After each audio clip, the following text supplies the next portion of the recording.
राज्याच्या मंत्रिमंडळ फेरबदलाची चर्चा सुरू होते आणि माजी मंत्री धनंजय मुंडे यांची पुन्हा वर्णी लागल्याची देखील चर्चा होते।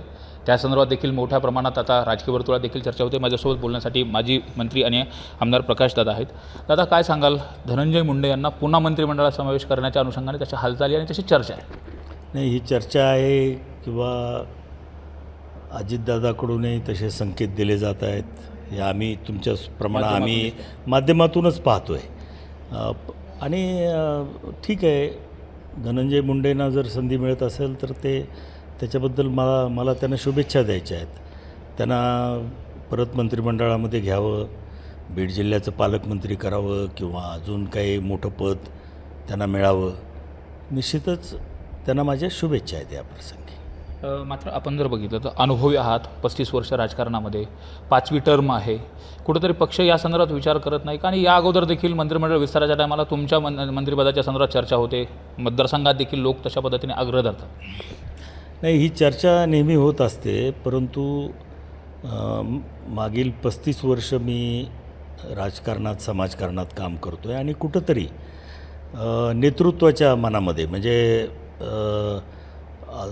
ते आदरणीय म्हणजे शरद पवार साहेब असतील किंवा अजितदादा असतील किंवा जे काही नेतृत्व आहे जे डिसाईड करतं, त्याच्या मनामध्ये बीड जिल्ह्यात नेहमीच त्यांनी OBC समाजाला प्राधान्य देण्याचं काम केलेलं आहे। निवडणुकीतला विश्लेषण असं सांगतं आहे की मराठा समाज हा राष्ट्रवादीचा खंबीर पाठिंबा त्या समाजातून पक्षाला मिळालेला आहे, ताकद मिळालेली आहे।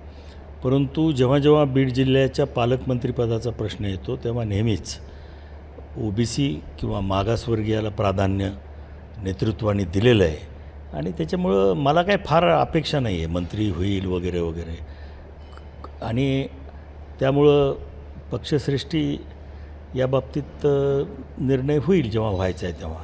मात्र डावलना पाठीमागची कारणं काय असतात? आणि प्रामुख्याने जर आपण बघितलं तर प्रत्येक वेळेस OBCचाच पुढं केला जातो, मग नेमकं हे काय आरक्षण आहे का, नेमकं काय आहे? नाही, मी म्हणजे तसं आरक्षण असावं नेतृत्वाच्या मनामध्ये, निश्चितपणानं जेव्हा जेव्हा संधी द्यायची प्रश्न येतो तर या जिल्ह्यातमध्ये त्यांना संधी मिळालेली ही वस्तुस्थिती आहे आणि हे कुणी नाकारू शकत नाही।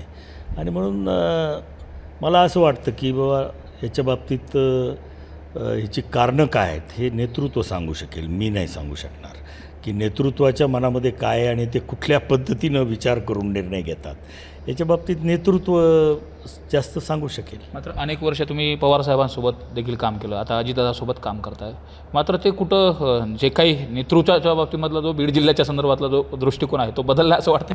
नाही, अजिबात बदललेला नाही, तसा अनुभव काही नाही आहे। म्हणजे एकंदरीतच त्यांचा दृष्टिकोन काही बदलेल असंही मला वाटत नाही। त्याच्यामुळं ज्या पद्धतीनं ते आजपर्यंत निर्णय घेत आलेले आहेत तसंच भविष्यात घेतील, त्याच्यामध्ये आश्चर्य वाटण्याचं काही कारण नाही।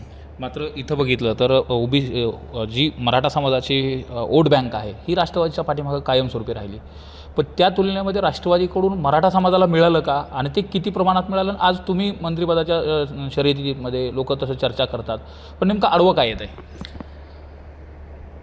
मराठा समाजाला आत्तापर्यंत काय मिळालं हे आम्ही राजकीय परिस्थितीत म्हणजे ज्यांना माहिती आहे त्यांना हे लक्षात येतं की मराठा समाजाच्या पदरात भरीव असं काही पडलेलं नाही। एखाद्या वेळेस मला राज्यमंत्री केलं आहे, सुरेश दसला केलं आहे, आदरणीय शिवाजीराव दादांना केलेलं आहे, परंतु 1980 साली माझे वडील जेव्हा महाराष्ट्राच्या मंत्रिमंडळामध्ये होते ते शेवटचे कॅबिनेट मंत्री आणि पालकमंत्री आहेत बरोबर या जिल्ह्यातले। त्याच्यानंतर आज 45 वर्ष झाली, 25 आणि 23 म्हणजे 45 वर्षामध्ये मराठा समाजातील एखाद्या प्रतिनिधीला कॅबिनेट मंत्री केलं जात नाही, बीड जिल्ह्याचं पालकमंत्री केलं जात नाही। समाजाने फक्त निवडणुकीमध्ये तुमच्या पाठीमागं राहावं अशी तुमची अपेक्षा आहे का, हा प्रश्न या निमित्तानं निर्माण होतो। तर तुम्ही काल एका वृत्तवाहिनीला बोलत असताना म्हटलं की माझी जात आडवी येते। हो, खरं आहे ना, मग मी ती वस्तुस्थिती आहे तेच सांगितलं। की मी जर OBC समाजामध्ये जन्माला आलो असतो तर कदाचित मागच मला खूप मोठी संधी मिळाली असती.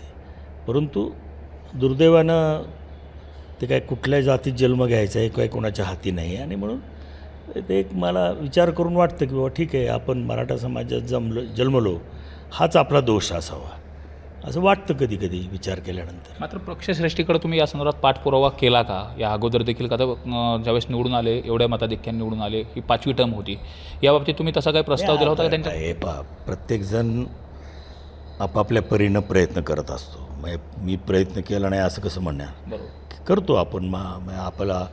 आपलं म्हणणं जे काय, आपली बाजू जी आहे ती पक्षश्रेष्ठीसमोर ठेवतच असतो. पण आरोप प्रत्यारोप झाल्यानंतरही ते कृषी मंत्री असताना धनंजय मुंडे यांच्यावरती आरोप केलेले होते. त्यानंतर संतोष देशमुख हत्या प्रकरणामध्ये वाल्मिक कराड त्या संदर्भात देखील आरोप प्रत्यारोप झालेले होते. आणि अजितदादांनी सांगत असताना एक न्यायालयीन चौकशी राहिली, ते झाल्यानंतर परत आम्ही त्यांच्या संदर्भात विचार करू असं देखील ते सूचक वक्तव्य केलं. हो, केलेलं हे सगळ्या परिस्थिती बीड जिल्ह्यातली तुमच्या डोळ्यासमोर आहे. संतोष देशमुख यांना ज्या निघृणपणे मारहाण झाली, म्हणजे मारलं गेलं, त्याचे फोटो व्हायरल झाल्यानंतरच राजीनामा घेण्यात आला, ही वस्तुस्थिती आहे. हो. आता महादेव मुंडेचं प्रकरण आलं आहे. हो. म्हणजे राजकारणामध्ये गुन्हेगारी, दादागिरी, अवैध धंदे करणं ही एक बाजू झाली राजकारणाची. हो. आणि निश्चितपणानं ही बाजू काही कुठल्या सर्वसामान्य माणसाला मान्य होत नाही, नेतृत्वाला मान्य होत नाही.